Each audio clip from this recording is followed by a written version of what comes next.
எல்லாரும் வணக்கம். யாரும் சந்தேகப்பட்டு கண்ணை கசக்கிட்டுலாம் பார்க்காதீங்க. நம்ம சேனல்லே தான் பார்த்துட்டும் தேவையில்ல. என்ன ஒன்று சேனல் நடத்துகிற லட்சணம் அந்த மாதிரி என்ன பண்ணுறது. உனக்கெல்லாம் யூடியூப் சேனல் ஒரு கேடு. அதை இவ்வளோ போராக மெயின்டைன் பண்ணுற ஒருத்தர் நான் பார்த்ததே இல்லைங்கிறீங்களா? சரி, ஓகே, நானே சொல்லிக்கிறேன் நீங்கள் சொல்கிறதுக்கு முன்னாடி. என்னன்னா, வேறு இடத்துக்கு ஷிஃப்ட் ஆனதுனால கொஞ்சம் சில காலதாமதங்கள் ஏற்பட்டு விட்டது, அவ்வளோதான். சரி, ரைட்டு. இன்றைக்கி நம்ம அப்படியே என்ன நடந்துட்டு இருக்குது அப்படிங்கிறத அப்படியே பேசிகிட்டே போயிடலாம். இன்றைக்கி நம்ம கூட யார் வந்திருக்கிறாங்க கெஸ்ட்டாக அப்படின்னா, அவருக்கு அறிமுகம் தேவையில்லை. ஏன் அப்படின்னா ஜனாதிபதிக்கு அறிமுகம். சரி, வணக்கம். வணக்கம் வணக்கம் வணக்கம். என்ன போயிட்டு இருக்குது? என்ன யாரை பற்றி? என்னை பற்றியா, தமிழ்நாடு அரசியல் பற்றியா? தமிழ்நாடு உன்னை பற்றி நான் இதுக்கு கேட்க போகிறேன். தமிழ்நாடு அரசியல் பற்றி தான் கேட்குறேன். அதுக்கு முன்னாடி ஒரு சின்ன ஒரு விஷயத்தை நான் ஷேர் பண்ணிடுறேன். என்ன அப்படின்னா, முதல்வருடைய திருச்சியில் ஒரு பரப்புரை பண்ணியிருக்காரு. அந்த பரப்புரையில் முதல்வர் ஸ்டாலின் அவர்கள் பங்கேற்ற பரப்புரையில் ஒரு நியூஸ், 2 பேர் பிக் பாக்கெட் அடிக்க முயற்சி. பாரா, முயற்சி பண்ணி முயற்சி சக்சஸ் ஆச்சா ஃபெயிலியர் ஆயிடுச்சு? ஃபெயிலியர் ஆயிடுச்சு. அப்ப அது திமுக காரன் கிடையாது. இல்ல, சரியா? உண்மையாவே ப்ரொஃபஷனல் பிக் பாக்கெட் அப்படிங்கிறது தெரியுது. 2 மகளிர் வந்து சத்தம் போட்டு பிடிச்சி கொடுத்துறாங்க. அது ஒரு சமாச்சாரம். அந்த கூட்டத்துல முதல்வர் சில விஷயங்களை பேசியிருக்காரு. என்னன்னா, ஒருவேளை என்டிஏ ஆட்சி, அதாவது அதிமுக தலைமையிலான என்டிஏ ஆட்சி வந்தா பிரதமர் மோடி தமிழ்நாட்டை தட்சண பிரதேசம் அப்படின்னு பேர் மாத்திடுவாரு அப்படிங்கிற மாதிரி சொல்லியிருக்காரு. ரொம்ப நேரம் நம்ம கேள்விப்பட்டு இருந்த விஷயம் தான். எனக்கு என்ன ஒரு சந்தேகம் அப்படின்னா, தமிழ்நாட்டை தட்சண பிரதேசமா மாத்துவேன் மோடியோ எடப்பாடி அவர்களோ இது வரைக்கும் சொல்ல. ஒருவேளை தமிழ்நாட்டை எல்லாத்துக்கும் நீங்க வைக்கிற நான் சொல்லி முடிச்சிடுறேன். நீங்க பேர் வைக்கிற என்ன தமிழ்நாட்டுல என்னத்தை கட்டினாலும் கருணாநிதினு பேர் வச்சிருங்க. தமிழ்நாட்டுக்கும் கருணாநிதி நாடுன்னு மாத்தலாம் அப்படிங்கிற ஒரு பிளான் உங்களுக்கு இருந்து அது மாத்தினா தப்பா போயிருமேன்ட்டு அவருடைய ஒரிஜினல் பேரான தட்சிணாமூர்த்தி அப்படிங்கிற பேரை வச்சு தமிழ்நாட்டுக்கு தட்சிண பிரதேசம்னு மாத்தணும்னு இவர் தான் ஐடியா போடுறாரோன்ற ஒரு சந்தேகம். அவருடைய ஒரிஜினல் பேர் தட்சிணாமூர்த்தியா? ஆமா, என்ன சொல்றாங்க, கருணாநிதி அவருடைய உண்மையான பேர் ஒரு டிஸ்க்ளைமர் போடுற அவ்வாறு சொல்லப்படுகிறது. ஓகேவா? இது ஒரு விஷயம். இன்னொன்னு என்ன பேசியிருக்காரு அப்படின்னா, தன்னை பெரிய புலனாய்வு புலி என்று பழனிசாமி நினைத்துக் கொண்டிருக்கிறார். ஓகேவா? இது நல்லா இருக்கு. நினைத்து கொண்டு கருணாநிதி வாஜ்பாய் இருக்கும் படத்தை காண்பித்து, அதாவது இருக்கும் படத்தை காண்பித்து இருவரும் கூட்டணி வைத்ததாக காமெடி செய்கிறார். நாங்கள் பழனிசாமி போல கட்சியை அடக வைக்கவில்லை. பாஜகவுடன் கூட்டணி வைத்த போது கருணாநிதியிடம் திமுக இருந்தது. இந்த இடத்த ரொம்ப நல்லா கவனிக்கணும். இப்போது அமித்ஷாவினிடம் அதிமுக இருக்கிறது. எப்படி ஜெயலலிதா அவர்கள் இருக்கும்போது வந்த வெள்ளம் செயற்கை வெள்ளம், தான் ஆட்சியில் இருக்கும்போது வந்த வெள்ளம் இயற்கை வெள்ளம் அப்படின்ற மாதிரி இவங்க பாஜகவோட கூட்டணியில் இருக்கும்போது கருணாநிதியோட கட்சி இருந்துச்சான்.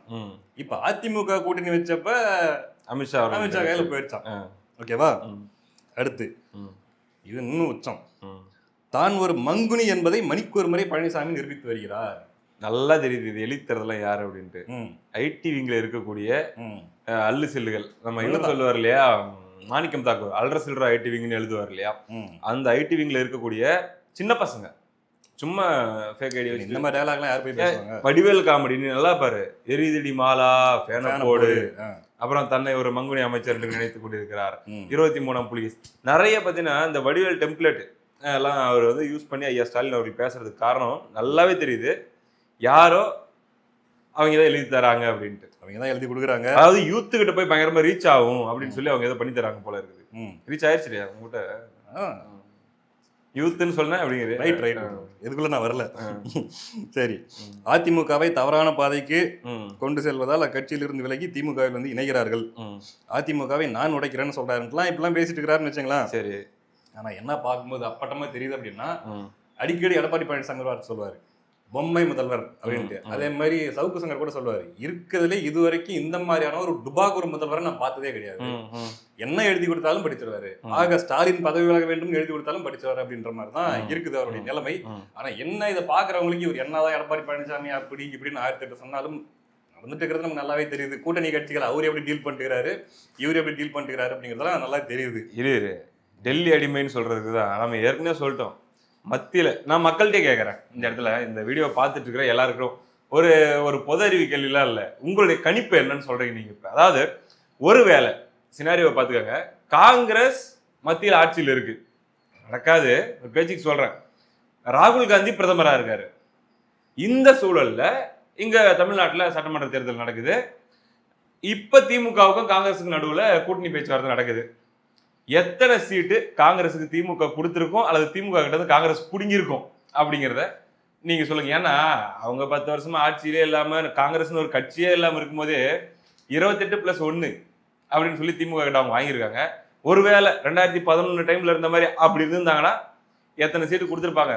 100, 117, 80 அப்படிங்கிறத நீங்களே உங்களுடைய சொந்த கருத்தை கமெண்ட்டில் சொல்லுங்கள். விஜய் அவர்கள் எப்படி எடப்பாடியிடம் போய் டீல் பேசினாரோ அந்த மாதிரி காங்கிரஸ் வந்து திமுக கிட்ட டீல் பேசுறது. விஜய் எங்கடா எடப்பாடி கிட்ட டீல் பேசினாரு அப்படின்னு சொல்லப்படுது இல்ல. என்ன அப்படின்னா 2.5 வருஷம் முதல்வர், நீங்க 2 வருஷம், முதல் 2 வருஷம் நாங்க, 2வது 2 வருஷம், அப்படிதான் காங்கிரஸ் திமுக டீல் பண்ணிருக்கோம். ஓகேவா? சரி, வேற என்ன போயிட்டு இருக்குது? அதாவது இப்ப அதுக்கு பதில் சொல்லிடுவாங்க. அப்படி மத்தியில ஆட்சியிலும் இல்லாம ஒண்ணுமே இல்லாம இருக்கிற காங்கிரஸுக்கு 28+1 கொடுத்த திமுக ஆளுமையா, அல்லது மத்தியில ஆட்சியில இருந்து தமிழ்நாட்டுல கடந்த 5 வருஷத்துல நல்ல வளர்ச்சியும் வச்சிருக்காங்க. கண்டிப்பா கம்பேரிட்டிவ்லி 2021 26 வந்து பிஜேபி வளர்ந்துருக்கும். கேடர்ஸ் உண்மையிலேயே அவங்களால ஒரு 10,000 பேரை கூட்ட முடியும். ஒரு ரயில் மறியல் பண்றது கூட 4 பேர் போயிட்டு டாடா காமிச்சிட்டு வர வேலையெல்லாம் இல்ல. உண்மையிலேயே வளர்ந்துருக்காங்க. உண்மையை ஒத்துக்கிட்டு தான் ஆகணும். ஒருத்தங்களுக்கு பிடிக்குது பிடிக்கலன்றதெல்லாம் மேட்டர் இல்ல. செயல்பாடு அடிப்படையில் எடுத்துக்கூட கூட காங்கிரஸ் விட பிஜேபி எங்கேயோ இருக்கு, ஆக்டிவா இருக்கிறாங்க. அந்த கட்சிக்கு காங்கிரஸோட ஒரு சீட்டு கம்மியா தான் அமித்ஷா அவர்களுடைய ஒப்புதலோடு நல்ல முறையில பேசி சண்டை போடாம சட்டை கிழிச்சிக்காம எந்த இஷ்யூவும் இல்லாம ஸ்மூத்தா 27 சீட்டு கொடுத்து முடிச்ச எடப்பாடி பழனிசாமி அவர்கள் ஆளுமை. 2 பேர்ல யாரு டெல்லி அடிமை? இது பேசிக்கா புரிஞ்சிக்க வேண்டிய ஒரு கொஸ்டின். யார் டெல்லி அடிமை, யார் மங்குனி என்பதை மணிக்கு ஒரு முறை காட்டிக் கொண்டிருக்கிறார்கள் என்பது மக்களுக்கு தெரியும். அவ்வளவுதான். இது என்னன்னா உண்மையே நடந்துக்குது என்ன தெரியுமா? DMK clueless. அவங்க கடைசியா நம்பினது அந்த 5,000 ரூபாய் ஸ்கீமை பெருசா நம்பினாங்க, ஃபெயில்டு. நல்லா பாத்துக்கோ. 2வதா இந்த எலெக்ஷனே நம்ம டெல்லி வெர்சஸ் தமிழ்நாடு, அதாவது ஒரு அசம்பிளி எலெக்ஷன் மாதிரி ஹேண்டில் பண்ணாம ஒரு பார்லிமெண்ட் எலெக்ஷன் மாதிரி நம்ம ஹேண்டில் பண்ணணும். அப்போ 2019 2024 நடந்த மாதிரி ஒரு பெரிய ஒரு என்ன சொல்றது லேண்ட்ஸ்லைடு ரிசல்ட் வரும் அப்படிங்கிறத ஒர்க் அவுட் பண்ணி தான் அவங்களுடைய ஒவ்வொரு நகரமுமே ஓரணியில் தமிழ்நாட்டில் ஆரம்பிச்சு எல்லாமே பார்த்தீங்கன்னா டெல்லி நாங்க பிஜேபியோட சண்டை போட்டு ப்ரொடெக்ட் பண்றோம் அப்படிங்கிற இந்த ஒரு மந்திரம் தாண்டா வேலை செய்யுது அப்படின்றத யோசிச்சு தான் இப்ப வரைக்கும் எடுத்துட்டு வராங்க. அதனாலதான் ஏடிஎம்கே மேல இந்த நேரேட்டிவ் அவங்க வைக்கிறாங்க. ஆனா எடப்பாடி பழனிசாமி அவர்கள் எழுப்பக்கூடிய எந்த கேள்விக்கும் பதில் கிடையாது. டிபேட்டுக்கு கூப்பிடுறாருப்பா, அவரை நீங்க மங்குனின்னு சொல்லிட்டீங்க, சரி வாப்பா நான் மங்குனியா கூட இருக்கிறேன், வா ஒரு சின்ன ஒரு டிபேட் 2 பேரும் மேல உட்காந்து பேசிடுவோம், 5 வருஷம் உங்க ஆட்சி எப்படி எங்க ஆட்சி இதுக்கு முன்னாடி இருந்தது அப்படின்னு சொல்லி பேசிடுவோம்னு கூப்பிடுறாரு. ஓலாமே ஐயா ஸ்டாலின் அவர்கள் அவங்க சொந்த கட்சியுடைய தேர்தல் அறிக்கையே அவர் சொல்ல மாட்டேங்கிறாரு, சுத்தி இருக்கிறவங்க தான் சொல்றாருன்னு கேள்வி கேட்டா அவர் சொன்னாலும் ஆர்எஸ் பாரதி தடுக்கிறாரு. எங்க ஏதாச்சும் வேண்டாம் நாங்களே சொல்லிடுறோம் அப்படின்ட்டு. அப்படி இருக்கும்போது டிபேட்டு கூப்பிட்டா போயிடலாம். நீங்க அவரை மங்குனின்னு சொல்ற மாதிரி அவர் ஒண்ணும் உங்களை தத்தின்லாம் சொல்லல அப்படின்போது தாராளமா போயிருக்கலாம். ஸோ மக்கள் வந்து நான் நிறைய பார்க்குறேன், சோசியல் மீடியாவில் மட்டும் இல்லை, நான் மக்கள் மத்தியில் பேசும்போது நமக்கு வரக்கூடிய ரிப்போர்ட்ஸ் அடிப்படையில் கூட நான் பார்க்குறேன். இந்த பாலிடிக்ஸை வெறுக்கிறாங்க. ஏய் பிஜேபி பூச்சி அடியே தூக்கிட்டு போய் அந்த பக்கம், இப்போ பிரச்சனை அது இல்லை, நீ வந்து பிஜேபி இது அதுக்கான தேர்தல் இல்லை, இது இந்த 5 வருஷத்துல நீங்க என்னத்தை செஞ்சிருக்கிறீங்க, அடுத்த 5 வருஷம் நீங்க என்ன செய்ய போறீங்க, இந்த 5 வருஷத்துல நடந்த விலைவாசி ஏற்றம், இதுல வந்து அடிப்படையில அந்த மக்களுடைய அன்றாட வாழ்க்கையில் ஏற்பட்ட பிரச்சனைகள், இது எல்லாத்தையும் கொண்டு யார் அதிக பெட்டரான சொல்யூஷன் கொடுப்பாங்க இப்படிங்கிறத பேஸ் பண்ணி நாங்க தேர்ந்தெடுக்க போறோம். சட்டம் ஒழுங்கு, பெண்கள் பாதுகாப்பு, இது எல்லாமே. இதுக்கெல்லாம் டெல்லி தூக்கிட்டு வந்தீங்கன்னா நாங்க என்ன பண்றது? ஒண்ணு இல்ல, ரீசெண்டா இந்த 4 வேட்பாளர்களை நிக்க வச்சுக்கிட்டு ஒரு அந்தந்த மாவட்டத்தை சேர்ந்தவங்க கிட்ட என்னென்ன பிரச்சனை இருக்குது, எப்படி சரி செய்வீங்கன்னு கேள்வி கேட்பாங்கல்ல ஒரு நியூஸ் சேனல்ல. அந்த மாதிரி ஒரு இன்டர்வியூ ஒண்ணு பார்த்தேன். திமுக காரங்களை பார்த்து கேள்வி கேட்கறாங்க. என்ன அப்படின்னா, நீங்க இந்த பகுதியில ஆட்சிக்கு இந்த 2 வாக்குறுதிகளை கொடுத்தீங்க, கால்நடை கல்லூரி ஒண்ணு கொண்டு வருவோம்னு சொன்னீங்க, அதே மாதிரி முதல்ல அதுக்கு பதில் சொல்லுங்க, கொண்டு வந்தீங்களா அப்படின்னா கொண்டு வருவோம், திமுக 2.0 கொண்டு வருவோம். கேள்வி அது இல்ல, கொண்டு வந்தீங்களா அப்படின்னா நாங்க என்னென்ன பண்ணிருக்கிறோம் தெரியுமா, இந்த ஆட்சியில படிப்பதவி உயர்ந்திருக்குது, காலை உணவு திட்டம் கொடுத்துருக்கிறோம், அது இதுன்னு ஆரம்பிச்சாரு. சொன்னதை செஞ்சீங்களா, கரெக்டா புடிச்சிட்டாரு. அடுத்து இன்னொரு கேள்வி, சரி அதை விட்டுருங்க, நெக்ஸ்ட் அப்படின்ட்டு இந்த கேள்வி, இது செஞ்சீங்களா அப்படின்னா 2க்கு அவர் முடிக்கிறாரு. உண்மையில அந்த மாதிரியான ஒரு டிபேட் நான் பார்த்ததே இல்லை. இதைத்தான் மக்கள் பார்ப்பாங்களே தவிர உன் டெல்லி இந்த சர்க்கஸ் எல்லாம் யாரும் பார்க்க மாட்டாங்க. எரிச்சல் வரும். நீ 2029 பேசுங்க கேட்பாங்க, இப்ப என்னத்துக்கு நீங்க இதை பேசிட்டு இருக்கிறீங்க அப்படிங்கிறதா. இது ஒரு ஸ்ட்ராட்டஜி, இது ஒர்க் ஆகும் அப்படின்னு நினைச்சு டிஎம்கே பண்ணிட்டுக்கிறாங்கல்ல. எவ்வளவு பெரிய ஒரு டிசாஸ்டரா இந்த ஒரு பிளான் போய் முடிய போகுது அப்படிங்கறத மட்டும் நீ வெயிட் பண்ணி பாரு. ஏன்னா இதை சொல்லிதான் நீங்க ஓட்டு கேட்பீங்க அப்படின்னா நீங்க தோத்துருவீங்க. Bring something better. என்ன வச்சிருக்க பெட்டரா, மூட்டை மூட்டையா வச்சிருக்கோம், அது வேணா பெட்டரா ஏதாச்சும் அவங்க பண்ணலாம் அடுத்த ஒரு 20 நாளைக்கு. மக்கள் தான் யோசிச்சுக்கணும், அது போதுமா, மறுபடியும் 5 வருஷத்துக்கு கொடுத்துடலாமா அப்படிங்கிறதெல்லாம் மக்கள் தான் யோசிச்சுக்கணும். ஆனா பாக்குறேன்டா, இந்த கரூர் முந்தா நேத்து செந்தில் பாலாஜி பயங்கரமா சவால் விட்டார்.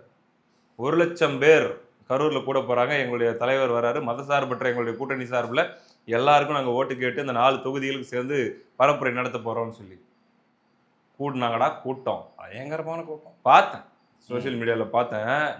அப்படியே அதாவது ட்ரோனை பயன்படுத்தாதீங்கன்னு பல தடவை நான் அட்வைஸ் பண்ணியிருக்கிறேன் டிஎம்கே காரங்க. நம்ம மீட்டிங் பொறுத்த வரைக்கும் ட்ரோன் வேண்டாம் வேண்டாம், லைட்டை திருப்பாத. அதான் இப்போ ஸ்டேஜ் நெருக்கி ஒரு ஒரு கொஞ்சம் தூரத்துக்கு இருப்பாங்க, ஒரு 50 மீட்டருக்கு, அதையே 4-5 ஆங்கிள் எடுத்து ஒன்னா கலந்து அது ஒரு பெரிய போட்டோவா காமிச்சிருங்க. இந்த ட்ரோனை மேல பறக்க விடுற சேட்டையே பண்ணாதீங்க அப்படின்னா கேட்க மாட்டாங்க, யாரோ பண்ணிடுறாங்க ஒரு ஆர்வத்துல.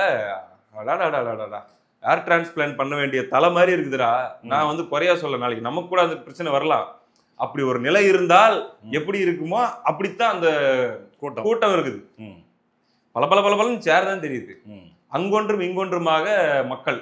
அதாவது ஒரு படம் ரிலீஸ் ஆகி ஒரு 40வது நாள்லயோ 44வது நாளையோ தியேட்டருக்குள்ள போனா எப்படி இருக்கும், அந்த கண்டிஷன்ல இருக்குது அந்த கூட்டம். அப்போ செந்தில் பாலாஜி தன்னுடைய கோட்டைன்னு சொல்ற கரூர்லயே 1,00,000 பேரை கூட்டுறோன்னு சொல்லியே இப்படிதான் இவங்களால பண்ண முடியுது அப்படின்னா, இவ்வளவு எஃபர்ட் போட்டுமே மக்கள் மத்தியில இவங்க எவ்வளவு தூரமா அந்நியப்பட்டு போயிட்டு இருக்கிறாங்க அப்படிங்கிற ஒரு பெரிய ஒரு கேள்வி. ரோட் ஷோ பாக்குறோம்டா. அதே கரூர்னும் போது இன்னும் சேர்த்து சொல்லிடுறேன், அது ஆப்போசிட் சைட்ல எம்ஆர்வி பாத்தியா, எம்ஆர் விஜயபாஸ்கர் கூட்டமும் அதே மாதிரி அவங்களுடைய அந்த ஆக்டிவிட்டியும் எந்த அளவுக்கு வெறித்தனமா பண்ணிட்டு இருக்காங்க. எனர்ஜி லெவலே பாத்தீங்கன்னா இப்போ ஒரு ஒரு கைண்ட் ஆஃப் டல்னஸ் ஃபீல் பண்றீங்களா, இல்ல எனக்கு மட்டும் அப்படி ஃபீல் ஆகுதா, இல்ல உங்களுக்கு ஃபீல் ஆகுதா, நீங்க சொல்லுங்க.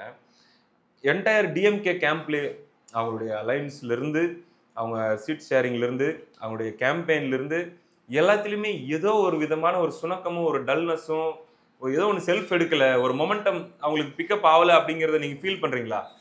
2 கட்சிக்கு நான் அந்த மாதிரி ஃபீல் பண்றேன். ஒன்னு டிஎம்கே, இன்னொன்னு நான் பேர் சொல்ல விரும்பல.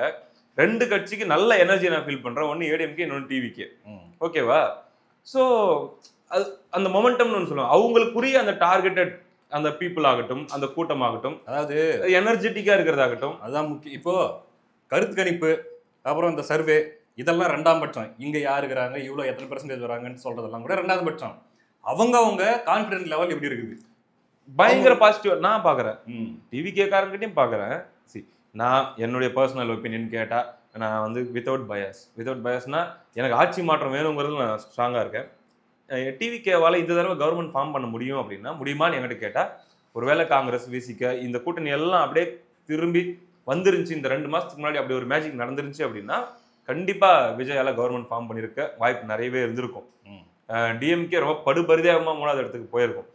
பட் இப்ப இருக்கக்கூடிய சூழல தனித்து நிற்கும் போது பெரும் தாக்கத்தை ஏற்படுத்த முடியும், எல்லாரும் ஆச்சரியப்படுற மாதிரியான ஓட் ஷேர் வாங்க முடியும், அண்டு தொகுதிகளில் சிலவற்றை வெல்ல முடியும். ஏன்னா ஒரு தொகுதி வெல்லணும்னா 35ல இருந்து 38% ஓட்டை தாண்டினாதான் ஒரு எம்எல்ஏ ஒரு தொகுதியிலும். ஆமா. ஸோ அவ்வளவு தூரம் போக முடியுமா அப்படிங்கிறதுக்கு பின்னாடி சேலஞ்சஸ் இருக்கு. ஏன்னா எல்லாருமே புது வேட்பாளர்களா இருக்காங்க, அறிமுகம் இல்லாதவங்களா இருப்பாங்க, கம்பேரிட்டிவ்லி செலவு கம்மியாக தான் பண்ண வேண்டியது இருக்கும், நிறைய இருக்கு. ஸோ அந்த அடிப்படையில் நான் என்ன சொல்றேன் அப்படின்னா, TVK will do their best, will bring their best.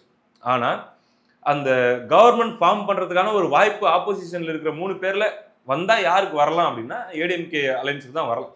வந்தா இப்படிதான் இருக்கு. இதை நம்ம யதார்த்தத்தை ஒத்துக்கிட்டு தான் ஆகணும். அந்த அடிப்படையில பார்க்கும்போது அவங்களுடைய ரிசல்ட் என்ன எதிர்பார்க்குறாங்களோ அதுக்குரிய ஒர்க்கை டிவிகே சைட்ல நல்லாவே பண்றாங்க. அதாவது அது நடந்துருது அவங்களுக்கு இயல்பாவே.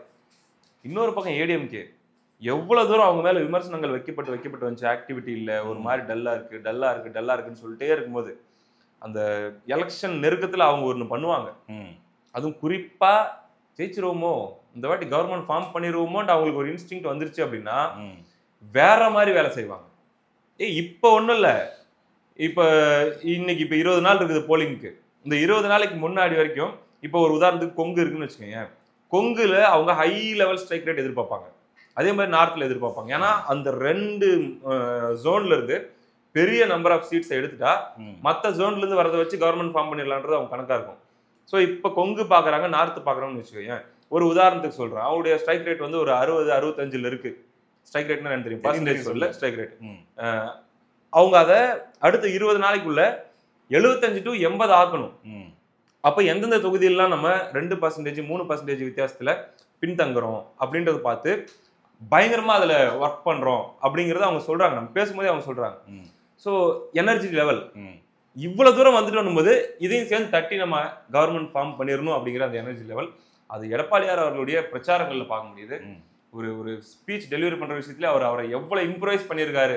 கடைசியா இந்த ஒரு 4-5 நாள்ல ஆமா, எந்த அளவுக்கு இம்ப்ரூவ்மெண்ட், அதே மாதிரி வச்சு நேருக்கு நேர் அடிக்கிறதுலாம் ஸ்பான்டேனியஸா பேச ஆரம்பிச்சிட்டாரு. ப்ரிப்பரேஷன் அப்படிங்கிறதெல்லாம் வந்து பாத்தீங்கன்னா இனிஷியல் ஸ்டேஜ்ல நம்ம பார்த்தோம் 2021 டைம்ல எல்லாம் பார்த்தோம். எடப்பாடியார் ட்ரை பண்ணுவாரு, பட் டெலிவரி வந்து ஒரு லெவல் தான் இருக்கும்.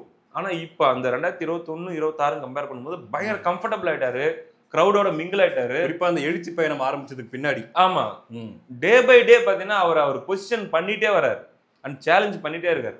இபிஎஸ் ஐயாவுடைய பேச்சு பாத்தீங்கன்னா உண்மையா சொல்றேன், நான் சோசியல் மீடியாலே பாக்குறேன், நம்ம டிவிக்கு நண்பர்கள் நம்ம மியூச்சுவல் ஃபாலோவர்ஸ் எல்லாம் இருப்பாங்கல்ல, அவங்களே அதை எடுத்து போட்டு ரசிக்கிறாங்க. ஆமா, அதே அவங்க எடுத்து போட்டு இதெல்லாம் நம்ம பண்ணணும், இந்த மாதிரிலாம் பண்ணணும். ஏன்னா அவர் ஒரு ஏரியாவுக்கு போறாருன்னா அந்த ஏரியாவுடைய பிரச்சனையை டீப்பா எடுத்து அந்த லோக்கல் மினிஸ்டர் எடுத்து போட்டு நொங்கி எடுக்கிறாரு. ஆமா, இதெல்லாம் அவங்க பார்த்து ஆசைப்படுறாங்க, இந்த மாதிரிலாம் நம்ம கேம்பெயின் பண்ண எப்படி இருக்கும் அப்படின்ட்டு. ஸோ அப்படி ஒரு ரூட்ல வந்து எடப்பாடி பழனிசாமி அவர்கள் அந்த பாசிட்டிவ் வைப்ஸ் அவங்களுடைய கூட்டணிக்காகட்டும் அவங்களுடைய கட்சிகளுக்காகட்டும் கொடுத்து எடுத்துட்டு போயிட்டு இருக்காரு. ஹை எனர்ஜியில அதிமுக ஒரு பக்கம் போயிட்டு இருக்குது, இன்னொரு பக்கம் திமுக நாங்க எனர்ஜியா தான் இருக்கோம், நாங்களும் நைஸ் தான் அப்படின்ற மாதிரி காட்டுறதுக்கான வேலையை தான் பண்றாங்கன்றது தெரியுது. ஆனா அது வந்து நேச்சுரலாவே இல்லைங்க அப்படிங்கிற மாதிரி தான் இருக்குது. எல்லாமே ஒட்டு என்ன சொல்றது, விஜய் சொல்றாருல்ல, ஒட்டு போட்டு தச்ச கூட்டணி கல்லாப்பெட்டி கூட்டணின்ட்டு. உண்மையிலே அப்படிதான் இருக்கு. இன்னைக்கு வரைக்கும் கதறிட்டு தான் இருக்கிறாங்க. நீ எந்த கட்சி எடு, நீ விசிகா எடு, கம்யூனிஸ்ட் ஒரு மாதிரி ஓகே அப்படின்னு சொல்லி மூஞ்சி சின்னதா வச்சுட்டு போய் செட்டில் ஆயிட்டாங்க. விசிகாவை எடுன்னு நான் எடுத்துடுறேன். இப்ப எடுக்காத, சரியா, ரொம்ப நேரம் பேசிட்டோம், நம்ம தனி டாபிக்கா கூட அதை எடுத்துடலாம். காங்கிரஸ் எடு, எல்லாருக்குள்ளயும் பாத்தீங்கன்னா அப்படியே கசந்துக்கிட்டு தேமுதிக சொல்லுது 10 தொகுதியில் நாங்க போட்டி போறோம்னா அந்த 10ல மட்டும் தான் பிரச்சாரம் பண்ணுவோம், நாங்க நல்ல வேலை அப்படியே இருந்துக்காங்கன்னு சொல்லி டிஎம்கே சொல்றது நல்லது. சோ சுத்தமா ஒரு ஜெல் இல்லாம இவரு திருமாவளவன் அவர்களே கூட அவங்க போட்டி போடுற 8 தொகுதிகள் மட்டும் தான் பிரச்சாரம் பண்ணுவாருன்னு நம்ம செய்தி கேள்விப்படுறோம். ராகுல் காந்தி பிரச்சாரத்துக்கு வருவாப்பிலையா வரமாட்டாப்பிலையான்னு தெரியல. இப்படி இருக்கு. அப்படின்னும் போது பாத்தீங்கன்னா ஒரு டோட்டல் பேட் வைப்ஸ்ல அந்த கூட்டணி போயிட்டு இருக்குது. இன்னி வரைக்கும் ட்விட்டர்லயோ இல்ல மத்த சோஷியல் மீடியால கூட எந்த ஒரு சின்ன வாழ்த்து கூட கிடையாது ராகுல் காந்தி சைடுல, எதுவுமே கிடையாது. இதுல என்னன்னா சம்திங் வெரி வெரி, அதாவது இந்த அவுட் ஆஃப் த பாக்ஸ்ன்னு சொல்லுவாங்கல்ல, அப்படி ஏதாச்சும் டிஎம்கே பண்ணா மட்டும்தான். ஆனா இப்ப இதுக்கு மேல புது அனௌன்ஸ்மெண்ட்லாம் எதுவும் கொடுக்க முடியாது. என்ன அவுட் ஆஃப் த பாக்ஸ்குள்ள இருந்து எடுக்கிற மாதிரி தான் ஏதாச்சும் பண்ணுமே தவிர வேற எப்படி அவங்க மொமெண்டமை கெயின் பண்ண போறாங்க அப்படின்ட்டு எனக்கு உண்மையிலே தெரியல. நம்மளுடைய அந்த வீக்லி ட்ராக்கிங்னு ஒன்று இருக்கும். அந்த வீக்லி ட்ராக்கிங்ல கூட நமக்கு வரக்கூடியது என்னன்னா, ADMK is gaining momentum, DMK slowly declining அப்படின்ற மாதிரி தான் வருது. ஸோ அடுத்து 20 நாள் எப்படி இது போக போகுதுன்றது நம்ம பார்க்கணும். இப்போ அடுத்து இன்ட்ரெஸ்டிங்கான சில சர்வே ரிசல்ட்லாம் வரப்போகுது. நம்ம நண்பர் இவர் ஹரிஷ் போயிட்டு எடுத்துருக்காங்க, அவரோட டீம் ஸ்பிக் மீடியா எல்லாம் போய் எடுத்துட்டு இருக்காங்க. கொங்கு முடிஞ்சு இப்போ சவுத்துக்கு போயிட்டு இருக்காங்க. அது அவங்களே சொல்லுவாங்க வந்து என்னென்ன. அது போக ஒரு 4-5 டீமுடைய கிரவுண்ட் ரிப்போர்ட்ஸை நம்ம ட்ராக் பண்ணிட்டு தான் இருக்கிறோம். ஸோ எல்லாமே கிட்டத்தட்ட நமக்கு வந்து பார்த்தீங்கன்னா ஒரு பார்வை கொடுக்குது இல்லையா. எந்த சர்வேவும் 100% அக்யூரேட் கிடையாது, கொடுக்க முடியாது. ஒரு 70% அக்யூரேசின்னு நம்ம எடுத்துக்கிட்டோம்னா கூட அந்த ஓவரால் ட்ரெண்டை பார்க்கும்போது அந்த பாசிட்டிவிட்டியும் அந்த மொமெண்டமும் ஏடிஎம்கே இப்ப கெயின் பண்ணிட்டு வர்றாங்க. அதாவது கரெக்டான டைம்ல பீக் ஆகுறதுன்னு சொல்லுவாங்கல்ல, அந்த peeking at the right time, அது வந்து ஏடிஎம்கே பண்ணிட்டு இருக்காங்க. அண்ட் ஏர்லியரா பீக் ஆயிட்டு இப்ப முக்கியமான டைம்ல அப்படியே டவுன் ஆகுறது டிஎம்கே நடந்துட்டு இருக்கு அப்படிங்கிற மாதிரி எல்லாம் கேள்விப்படுறோம். பார்க்கலாம் மக்கள் என்ன பண்றாங்க. இன்னொன்னு இவங்க தேர்தல் அறிக்கையும் பெருசா இவங்களால பேச முடியாம போனதுக்கான ஏற்கனவே இவங்க இப்போ ஒண்ணுமே பண்ணலங்கிறது தான். இப்ப எந்த மூஞ்சி வச்சுட்டு நீ தேர்தல் அறிக்கை தூக்கிட்டு வரன்ற மாதிரி தான் மக்கள் பாக்குறாங்க. அது ஒண்ணு. இன்னொன்னு, பொதுவாவே தேர்தல் அறிக்கை யாருக்கு ஒர்க் அவுட் ஆகும்னா, ஆட்சியில கரண்ட்லி இல்லாம இருந்து அடுத்து வர்றதுக்கான வாய்ப்பு இருக்கிறவங்க தேர்தல் அறிக்கை தான் மக்கள் சீரியஸா எடுத்துப்பாங்க. ஆமா, ஏற்கனவே இருந்து ஆன்டி இன்கம்பன்சி ஃபேஸ் பண்ணிட்டு இருக்கிற கவர்மெண்ட் என்ன தேர்தல் அறிக்கை கொடுத்தாலுமே மக்கள் வந்து அதை சீரியஸா எடுத்துக்க மாட்டாங்க. இது அதிமுக ஒருவேளை ஆட்சியில் இருந்து தேர்தல் அறிக்கை கொடுத்திருந்தாலும் அதான் நடந்திருக்கும். ஸோ அந்த வகையில அட்வான்டேஜ் பார்த்தீங்கன்னா ஏடிஎம்கே தான் போகுது, அங்கேயும் வீக்கு தான் ஆகுறாங்க. ஆமா. அப்படின்னும் போது தெரியுது, நல்லாவே ஒரு டல்னஸ் திமுக கேம்ப்ல நல்லாவே தெரியுது. ஆனா நான் இப்போ அதே மாதிரி சொல்றேன், அப்படியே ஒன் சைடடா போயிட்டு இருக்குன்னுலாம் இல்ல, இப்படியே நிக்குது. நெக் டு நெக்கா தான் போயிட்டு இருக்குது. நான் என்ன சொல்றேன்னா, அடுத்த 20 நாள்ல இந்த மொமெண்டம் கிரியேட் பண்றதுக்கான வாய்ப்பும் பார்த்தீங்கன்னா ஏடிஎம்கே கிட்ட இருக்கிற மாதிரி தான் தெரியுது. ஏன்னா அவங்களோட கான்ஃபிடன்ஸ், அவங்களோட அடுத்தடுத்த மூவ்ஸ் எல்லாம் பார்க்கும்போது அப்படிதான் தெரியுது. பார்க்கலாம், எதனால எப்படி வேணா மாறும். அடுத்து வர 20 நாள் இன்னும் ரொம்ப ரொம்ப இன்ட்ரெஸ்டிங்கான, அதே மாதிரி வந்து பார்க்கலாம் யார் யார் எப்படிலாம் பண்றாங்க அப்படிங்கிறது பொறுத்திருந்து பார்க்கலாம். சர்வே ரிசல்ட்லாம் இன்னும் சவுத்து தான் நீ என்ன சொல்றேனே, ஒரு மாதிரி நார்த்தும் கொங்கும் மேட்ச் பண்ணி எடுத்துட்டு வந்துருவாங்க. சவுத்துல டிடிவி என்ன ஆட் என்ன வேல்யூ ஆட் போறாரு. அவர் சொன்னார்ல 2021 அந்த டிடிவியுடைய ஃபேக்டரால ஒரு 22 தொகுதியை அதிமுக இழந்துச்சுன்னு சொல்லுவாங்களே ஒரு கணக்கு. ஒருவேளை அந்த 22 தொகுதியோ அந்த மாதிரி போன தடவை இழந்ததுல இப்ப அவர் ஆட் பண்ணிட்டாரு அப்படின்னா கவர்மெண்ட் ஃபார்ம் பண்ணிடுவாங்க. பார்க்கலாம், சவுத்து கிட்டத்தட்ட இந்த 3 பேரோட combo ADMK plus BJP plus TTV எந்த அளவு ஒர்க் அவுட் ஆயிருக்குதுன்றத வரக்கூடிய சர்வே ரிசல்ட் நம்ம காமிச்சிடும். இணைந்திருங்கள், அடுத்தடுத்து நம்ம பேசுவோம், கண்டிப்பா பேசுவோம். இணைந்திருங்க, நம்புங்க. ஆமா, அடுத்த வீடியோவில் சந்திக்கலாம். நன்றி.